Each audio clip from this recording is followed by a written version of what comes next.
When we first heard about the family, which was called a family, from our church, who agreed to sponsor a family of 4.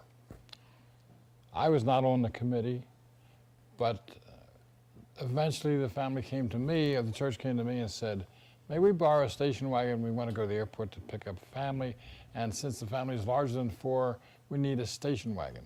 May we borrow one from my dealership? And I had a Chrysler Plymouth dealership. And I said, no, I'll drive the wagon. I'll go down and pick them up with you. So the minister and I, Reverend Martin, went down to the airport to pick up this family. The family came in and there were 4 children and a husband and wife.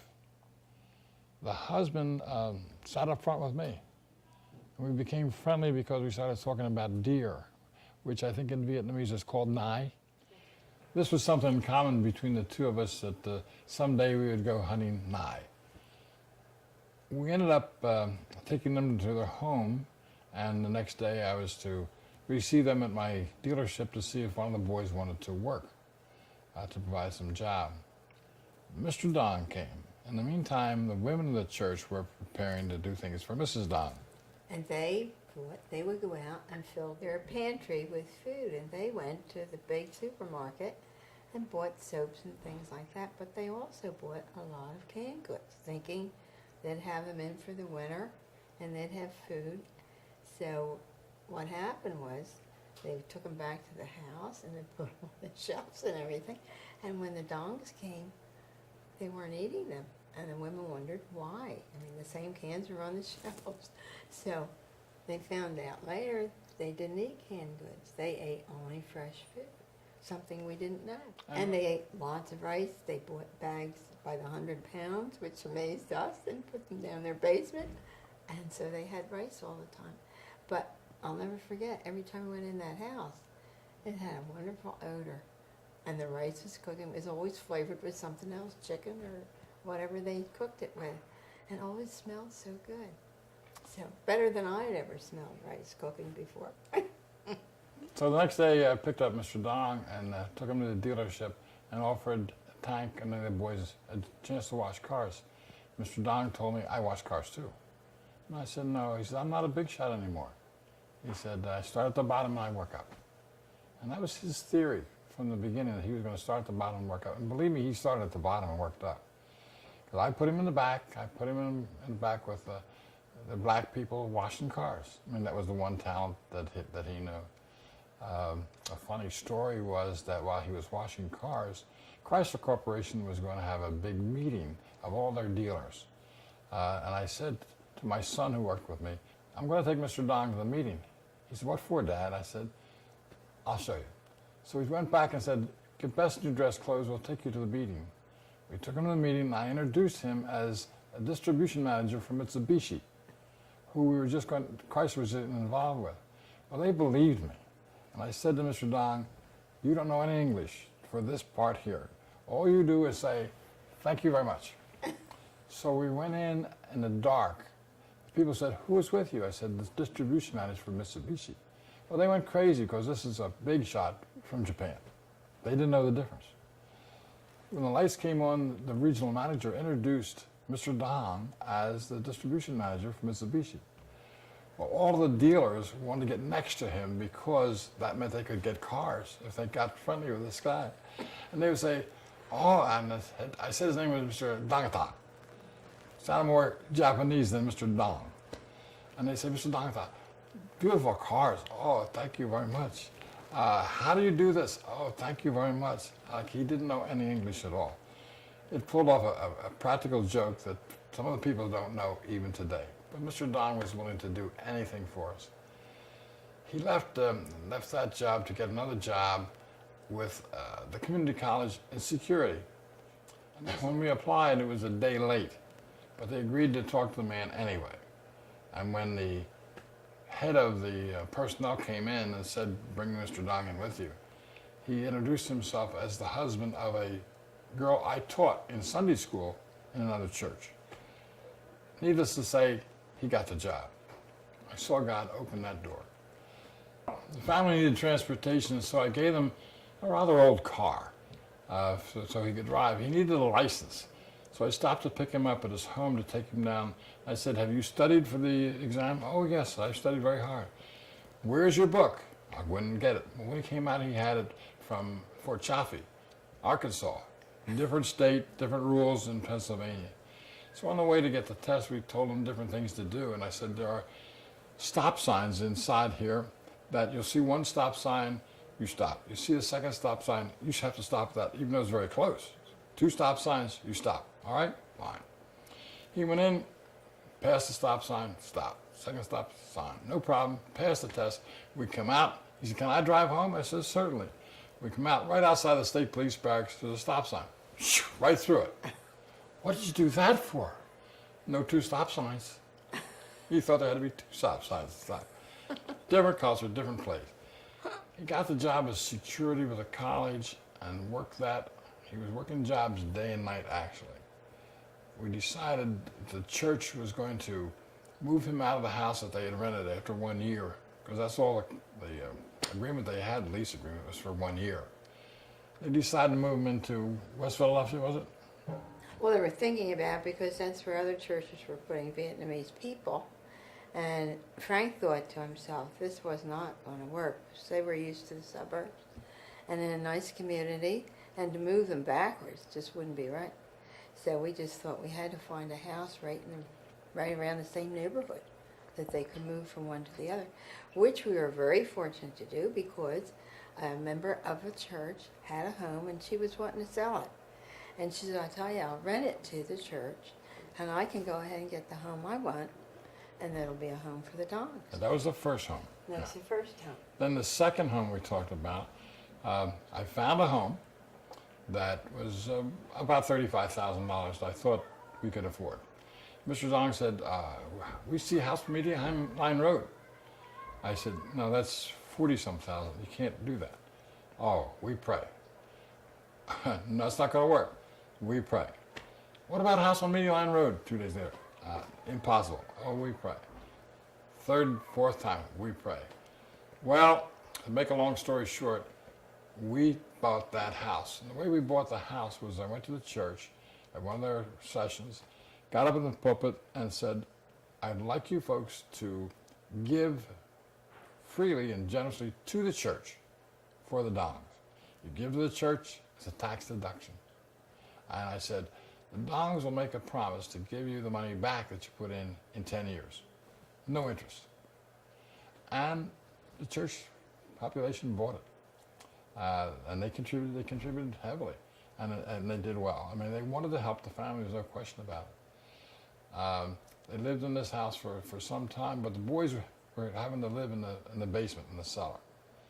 And Mrs. Dong decided, time to move, bigger house. I guess it was Ming who saw a house not too far away, but a much bigger house, and it was for over $100,000. And they came to me again and said, we want to move to a bigger house. Where? He told me and told me how much. I said, no way. Oh, we pray. No, it's impossible. You cannot. We pray.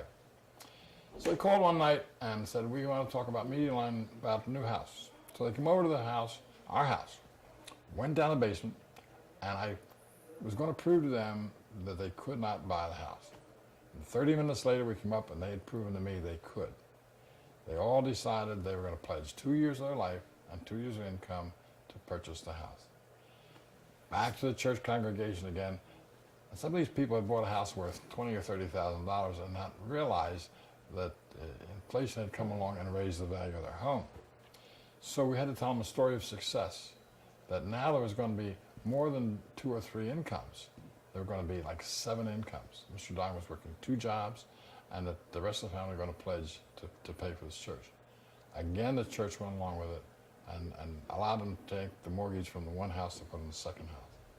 And in the end, after 10 years, or a little bit before, it was all paid back to the church. So it was a win-win situation, a win for the Dongs, a win for the church, because the church received that money back for what they had pledged in the beginning. Many times during the course of this, the family would call us on the phone to bring over dinner. So the doorbell rang and we went to the back door, and here were all the Dongs of the male of the Dong family. And they came in, each child with a pot for dinner, and that was our dinner. I mean, they did this time and time again, and it was so nice. And the delicious egg rolls and all the different dishes were so good. So I'd put my dinner aside the way I'd prepared for it, and we'd eat Vietnamese dinner. And they were so thoughtful this way and so appreciative, and that's what really made a big impression on us. So During their work time, each one of them worked either for me or a job that I was able to get for them, like at the community college. Ving swept floors at the high school. As he said last night, many times he would take things out of the trash that the kids put away to take home and study, in English and in other things. One of the big things I think, I know that Kim Chi, for instance, got a job in the local nursing home. Actually, retirement home or nursing home combination. She had a tough time. You worked a night shift, I believe, Kim Chi. At one point, we had a laundromat that we owned the store, and asked Mr. Dong if he would like to run a laundromat. Machines were there, not too good, but maybe they could do something to repair them. Ming and I guess it was Duc went in there and rewired some of the machines. I don't know what the hell they did, but they got them working. And they ran the laundromat for several years. Mrs. Dong would do that while Mr. Dong would go to a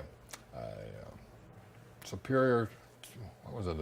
They made needles. Made needles at for nighttime, up in Collegeville. for He had medic- a job up in Collegeville. Yeah. He made needles for the medical field. He worked a machine to make these needles. Did a great job. And he was there for some time. He would go up there and work, and then come back and work in the laundromat and let Mrs. Dong go home. That was his two jobs. The boys worked in the dealership in different ways. Some of them worked at the funeral home that we had. Whether it be just cleaning, sweeping, or whatever it was, they all pitched in and did their work. And not only that, they were going to school the whole time. And they would come home with good marks.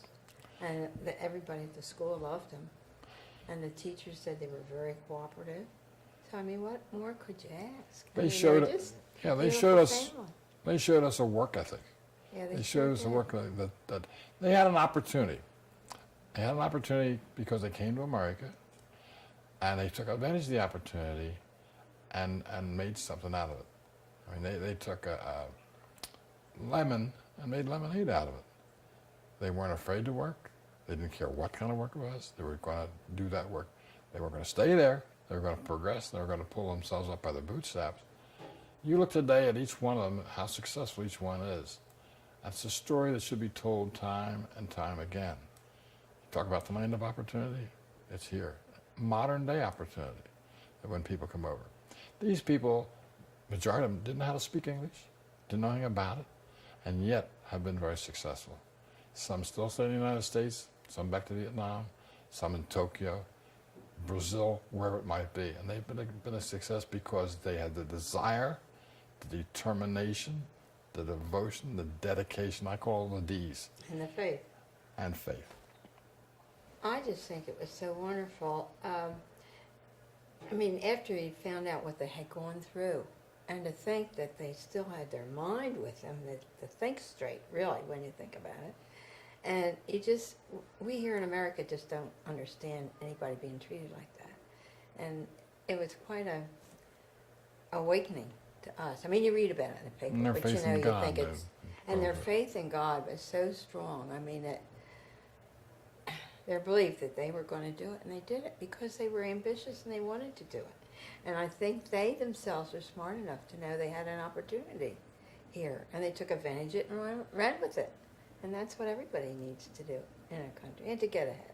So I think the whole picture was so beautiful. My husband, I know, could never stop talking about it to all our friends, because some of our friends, their churches took in some Vietnamese people, and they didn't have a family like that. We felt ourselves so fortunate to think that they were so appreciative, you know? And to think today, we came out here and it was just wonderful. Kim Chi had a great time. Yeah. They truly are our extended family. They truly are. And it makes us so proud because they have been so successful. And after having this reunion, I can't wait to go back and tell the people back in Newtown Square the story of the Dong family. Because Well, I've seen them again. seeing them again and how they've all succeeded and where they're doing and what they're doing and the families they have. And what the family, mother and dad, have instilled in them about their work ethic and family relationship.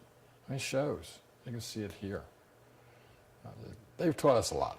Yeah, that's very They true. may give me a lot of credit, but they've taught us a lot.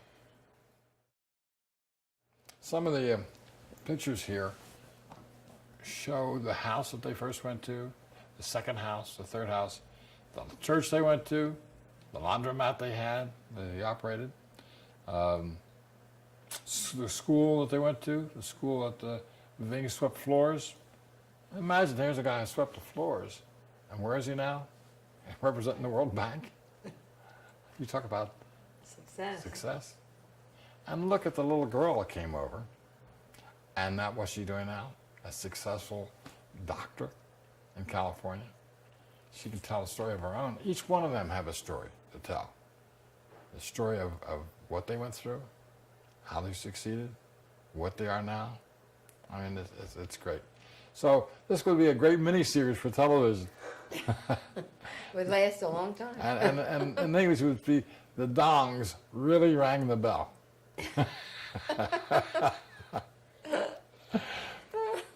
Wondering if you can, we'll just go back to yesterday when you arrived. How long had it been since you'd seen each other, and what were the feelings, the emotions going through you? Wow.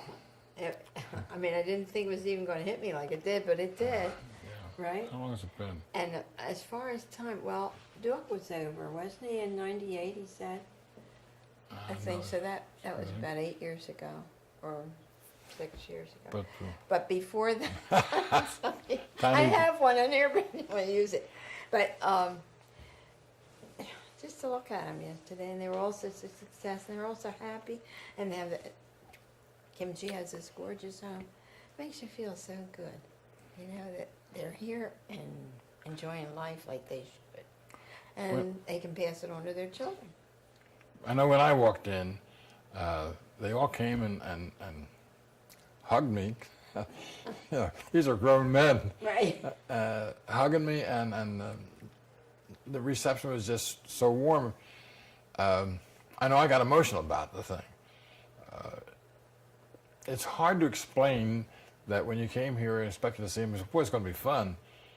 And it was fun, but it became emotional because of the love that they were showing back to us. And we didn't look for that. I mean, we didn't do this for this reason. Didn't think about that. We did it because some people needed help. Right. Maybe even to the point where maybe it was forced on me at first. You know, you're the only guy in town, you're going to let me station wagon? No, I'm not going to let you station wagon. I'll go myself. So the love that I felt when I walked in this room and everybody, even, I don't know whose child it was, grabbed me by the leg and hugged me. Man, that tore me apart. Right, that did. Really tore me It apart. really did. But, and then today, a couple of our kids called and wanted to know how you were. They knew we Yeah. were going to go yesterday to see you for the first time, for a long time. So they were anxious to know about you, so they still love you. And Cindy yesterday said, do you think I could come in? And said, I'd love to see the The reception that goes on. Yeah. And I talked to her last night, and she said it was so great to see this reaction. And you can turn Yeah. that off, man. So that was, So, it's a beautiful story, I think. Don't you, Kimchi? a lot of stories, a lot of side stories that go along with it. Like Funny stories. Yeah, like the attorney, like the time he was going to fight He was being guerrilla style. Oh, Like the time he had the car had an accident. you better explain that gorilla I style. wonder remember about that. Yeah, Yes. she was telling me a little earlier. You better about that. explain that. But you were being, kids are coming at night and, you know, just There's a wrecking tap the room car, next the door, yeah. outside of the cars. And I said, how about you watching, standing guard? Oh, yeah, I'll stand guard. So when we came around looking to see if everything was all right, we saw his car there, but not him. And I wonder, where in the world is he? So as we got closer to him, the closer we got, all of a sudden we see him come up over this windowsill, looking like this. He had this hat on. He just looked like, He had like an aviator hat on. yeah. He And looked like a kamikaze pilot. I said, You know, what are you doing? He said, oh, we fight guerrilla style. Oh, no, what do you mean guerrilla style? He said, boys up on the roof. He had the boys up on the roof watching. But if anybody came, Come you on. know, on the lot, Come they'd on, take I a said, hat. get the kids down. I don't want them to do that. These were young kids at the time, you know, Right. in their early teens. But, Called me oh, one, he came over to the car and was yeah. laughing. Called me one day. He said, "What's the matter?" He said, "The car broken down." The What's car wrong that with- Dad gave him. What's wrong with the car? His car broken down. What happened? He said, the car in front of me, stop, I don't stop, car broken down. Smashed the car in front of him. Oh, we had a lot of laughs. The way some of his explanations, and when we had our first Thanksgiving dinner, Oh, yeah. we that's had a- them over to the house. And we You sliced. remember that, Kimchi? Were you there? Yeah, she Sliced, was there. She sliced the came turkey off. Everything was fine. Put the vegetables on until I went for the filling. And I started going in after the filling, and Mr. Dong said, "You eat inside of bird?" He thought we had cooked the bird with all the entrails in it. No, this is filling. They didn't want to eat it. over. No, he didn't want it. I don't blame him. We took them up to Lancaster Oh, that was another story. with a big buffet of all kinds of American food. The boys went for it big. The boys went for it big. Your mother, she wasn't too sure whether she wanted that food or not. They were always very kind when we went to the house. And that's when they had all these 100 pounds of rice. That was on Bishop Hollow Road. Right. I guess We had a lot of the, laughs ch- the together. church, we were a Protestant church, and of course they were Catholic. And when they first came over, Mr. Dong told me that he was at Fort Chaffee and tried to go through Catholic charities and couldn't get any sponsors. So he went to the Jewish, and the people, some of his friends from Vietnam said, no, they put you in a place in New York, it's terrible, don't come here. So as he's leaving that phone call, he ran against a young lady with Church World Services who happened to be Protestant. And this is when they said, well, there's not 4, but there's 8. And he said, well, there's not too many of us come at once. And I think your dad talked him into it. And it got to our church, and our church agreed to take this family of possibly 4, maybe a few more. So even though a Presbyterian church had sponsored him, he said, you know, we are Catholic, and do you mind? No. So he went to the Monsignor there and said, we want to work here. We'll clean. We'll do anything that you want us to do, but we want to work. And the Monsignor said, and your names? He said, my name Dong, her name Wang. No, from now on it's Mary and Joseph. And that's it. I thought that was a cute story. Very cute. He was a really nice man. Yeah. So we hired him, and that's where they worked for a while. Yeah, they worked there. And Anything. They would do anything. That's what was so remarkable. in fact, they got to trust your dad and mom so much, they counted the money. That's true. After collection, they would Unheard count, of. Yeah. A lot of our Catholic friends, that's unheard of. They counted the money for them. Yeah. So, Some of the other things that happened, I guess. 1 second. How are we? Story yesterday. The Sioux, he got Sioux, and you have to Oh, speak yeah. Chinese, Okay. speak Vietnamese to him. That is a good. In the laundromat business, it was a dry cleaning. And Mr. Dong had a sign up, not responsible for dry cleaning, but he came to me and said, you have to go to court with me because I'm going to be sued. For what? Well, because the lady had some sweaters and things and they shrunk. I said, the sign up? Yes, but lady sue me. I said, for how much? $1,000. $1,000. You come to court with me. I said, I can't go to court with you. Oh, you must come. You're my sponsor. I said, I'm not allowed to go to court with you. You must come. You're my sponsor. All right, I said, but you're going to have to tell them that I am your interpreter. Okay. Regardless of what I do, what I say, you got to go along with it. Okay. So we go into court and the judge says, and what are you doing here, sir? I said, I'm his interpreter. Well, you asked Mr. Dong how much he's willing to settle for. Mỗi lần bà tặng gọi tặng chung đòi tôi cải chinh. And Mr. Dong would respond to me. And I said, $200, sir. All right, and he asked the girl what she would settle for. She said $1,000. He said, bring Mr. Dong up here, please. So I took him up on the stand. He said, now, ask him so-and-so. Mỗi lần cảm chinh cả đồng thang kui minh công đọc. And he would ask her some more questions. I finally said, I'm going to have to ask his wife because she ran the laundromat. So I went down and I say, Minh Duk Kimchi Bangoi Dangoi. And she would respond to me. And the attorney's walking down the center aisle and stopped dead listening to me. And I knew him. Oh, man, the jig's up. Well, I kept talking, and finally the judge said, all right, sir, you can step down. As I walked past him, the attorney looked at me and says, where the hell did you learn that? Oh, I said, they've been over for some time. I said, and we exchanged language back and forth. Well, I said, you impressed the hell out of me. I said, well, thank you. We won the case. So when I get back to the funeral home, I told my employees about it, and they all laughed, and they said, what if the judge calls you back for you to interpret again? Different dialect. But we won the case. I told that story when Tank got married to some of your father's friends. And that was another time when Tank got married, your father had me sit in the second row and your family sit in the first row. And all of a sudden he came around to me and said, when priest finishes, I speak, then you speak. Now this is all in Vietnamese. The whole wedding ceremony is in Vietnamese. So the priest finishes, and I heard him say, Mr. Dong, and Mr. Dong went up, and he spoke again in Vietnamese. And then I understood what he said, Mr. Vidian. So I walked up, and I said, if you can't understand me any more than I understood what the priest, Mr. Dong, said, we're all in trouble. Well, of course they laughed. They all could understand English also. But the kids, they kid me today that I can speak Vietnamese enough to win court cases. I was actually using some of the words that he taught me and also using the kids' names. What were they going to know? Kimchi Ving Duka.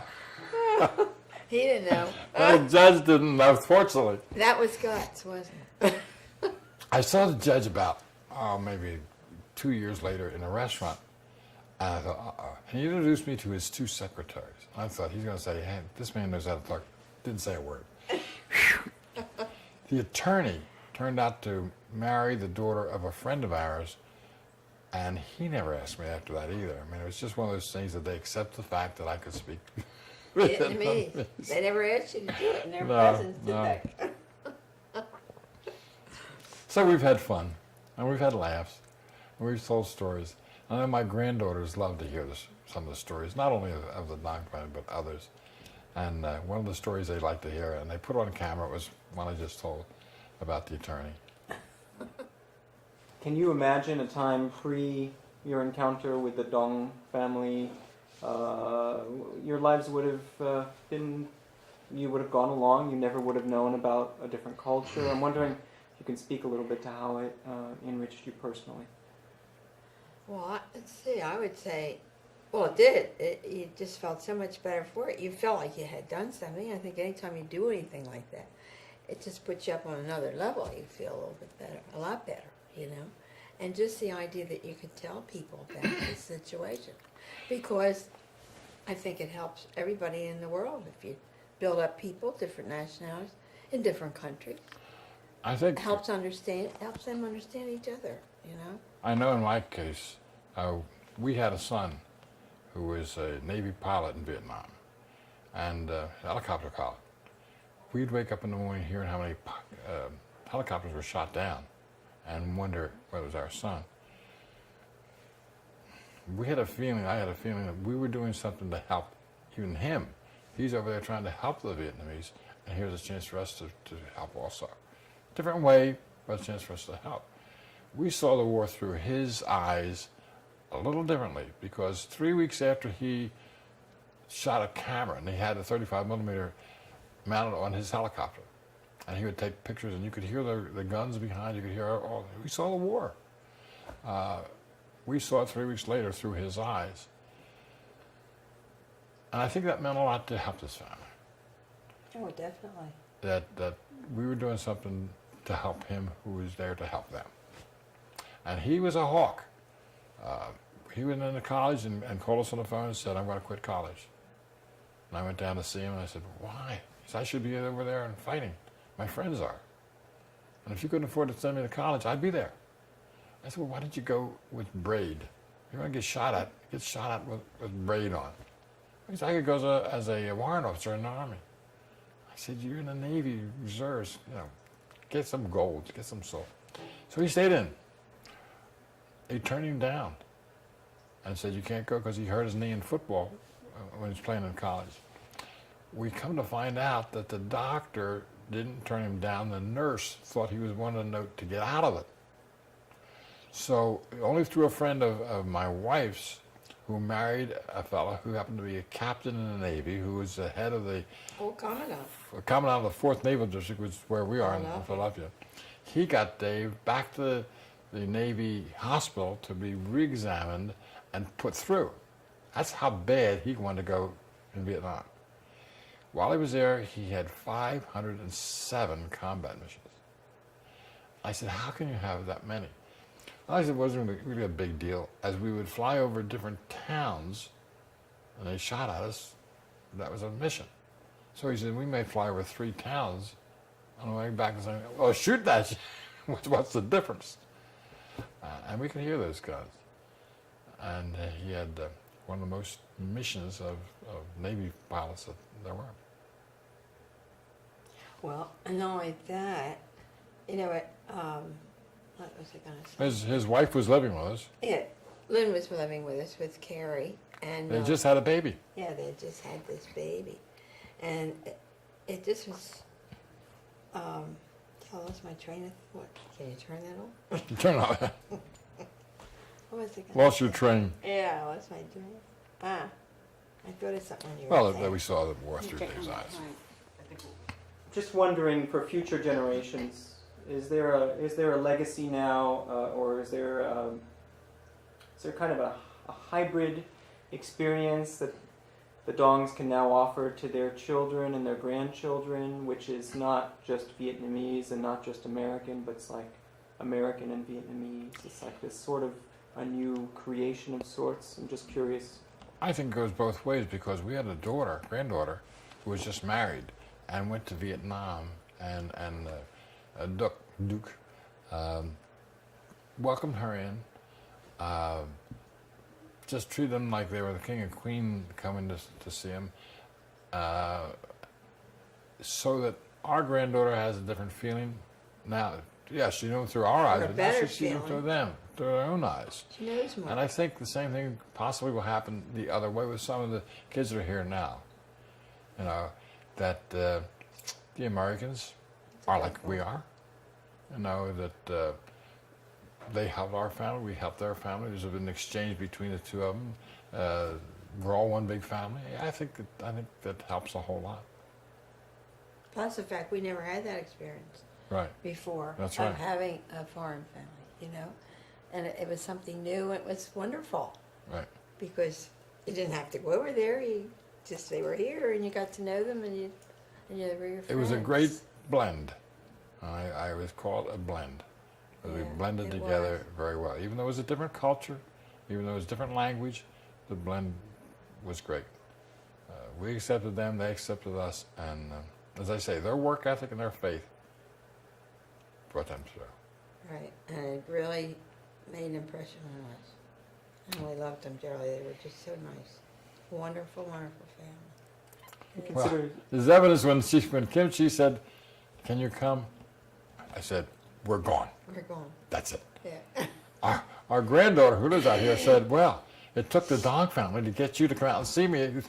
She's been out there 7 years." Well, I just think we were so thrilled to think that they wanted to. Well, first place they said it was a family reunion, and they said Mrs. Dong had said she wanted us to come too if we could, and I thought we got to go because That was such a nice thing. She's such a sweet person. Never says so much, but Yep. we just felt we had to go. Kim Chi said, "You are part of our family. We're going to have a family reunion. You are part. Would you come?" Or did you say you must come? No, One of the she two. didn't. She just But regardless of whether she says you must or will you, right. we agreed we're going. Whatever it would take. That's been And- wonderful. And at first, we could not get plane tickets out here because we needed a Saturday night stayover. And with U.S. Air, so we had to make some other arrangements to do it. Wasn't going to stop us. We were going to do it. We had to be home for Christmas. We had to be home New Year's Eve. So that one section was the only time we could come. I don't care what it costs. We're going to go. So So here we are. And wouldn't have missed it. And based on that schedule, I told my brother, this is the time that you must be here. And so it That, works out. that, I don't know how you did that. no. To get all Well, like those she said- people come at the same time. Like she said today, From she, all over? She made Duck go back and get his tickets. We canceled once, and Ming had to go down to where was it? Brazil. Brazil. Brazil, right? I think it's great He hasn't caught up because yet, I don't think. they've given up so much Yeah, they have. to come here, and the fact that you put this all together, I can't thank you enough. Neither Ed and I just can't. That's true. We talked about it last time. We'll talk about this forever. Yeah. Believe me. And I've got to go back and tell half of Newtown Square the Dong story. Yeah. And you did it. Yeah. I'm very honored. that you No, took the no, time to we're, come here. we're the ones that are honored. How you brought this together, it Yeah. was beautiful. It was meant to be. Yeah. You are our second mom and dad. That's sweet. Thank you. Thank you. That in thank itself you. is an Now, honor. isn't that wonderful? Yeah. Oh dear.